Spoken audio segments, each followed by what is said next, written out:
किसान संगठनों के द्वारा स्थानीय शहर के पवार मंगल भवन में एक बैठक का आयोजन किया गया, जहां जिले के अलग अलग ब्लॉकों से किसानों के प्रतिनिधि उपस्थित हुए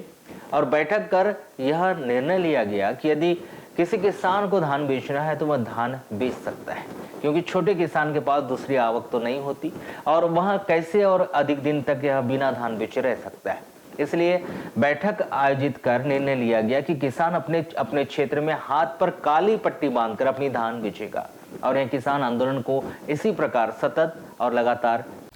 आपको बता दें कि जिले में किसान सरकार के द्वारा किए गए वादों के अनुसार धान का समर्थन मूल्य 3100 रुपये हेतु बीते दिनों से विरोध स्वरूप प्रदर्शन कर रहे हैं।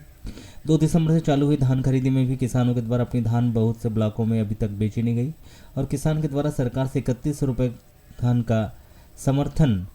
मूल्य मांग रहे हैं। इसके बाद सरकार के द्वारा धान समर्थन मूल्य में कोई आश्वासन और बात नहीं करने पर किसानों के द्वारा 10 दिसंबर को जिला बंद का अलग अलग तहसीलों में भी किया गया था, जिसमें नलबरा के किसानों का भी बंद के दौरान भारी आक्रोश देखने मिला था। किंतु अब तक सरकार की ओर से किसी प्रकार का कोई आश्वासन नहीं आने पर किसानों के द्वारा धान बेचने का अब उन्होंने मन बना लिया है,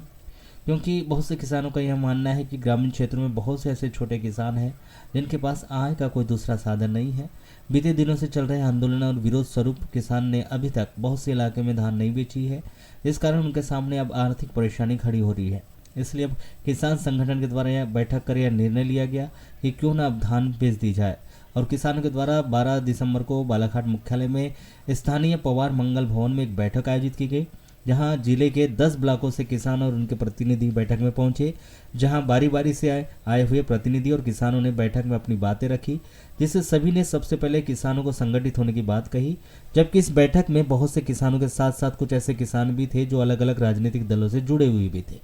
जिन्होंने किसानों की मांग को देखते हुए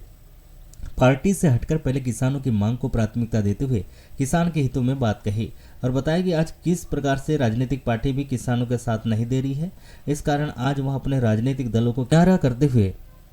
किसानों के प्रदर्शन में शामिल हुए और आज वह एक ही मांग कर रहे हैं कि सरकार के द्वारा किसानों को किए गए वादों के अनुसार 3100 रुपये धान का समर्थन मूल्य दिया जाए, ताकि किसान अपने धान को बेच सके। जिसमें अंत में यह निर्णय लिया गया कि जब अलग अलग तहसीलों से कुछ छोटे किसानों के द्वारा धान बेचा ही जा रहा है, तो क्यों ना अब किसान भी काली पट्टी बांधकर धान खरीदी केंद्रों में अपनी धान को बेचे।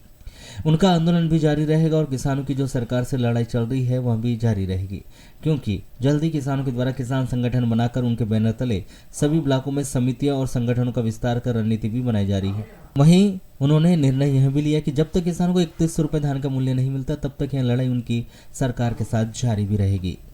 निर्णय हो रहा है कि कल से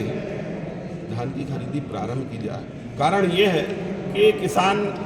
विविध टाइप का किसान है हमारे बीच में। किसी के पास 2 एकड़ ज़मीन है, किसी के पास 5 एकड़ ज़मीन है, किसी के पास 10 एकड़, कोई तो 50 एकड़। लेकिन यदि वो किसान है, ज़मीनें हैं, किसान है, यदि उसके पास साइड सोर्स नहीं तो उसके पास जीने का कोई माध्यम नहीं। उसके लिए एक ही माध्यम रह जाता है धान,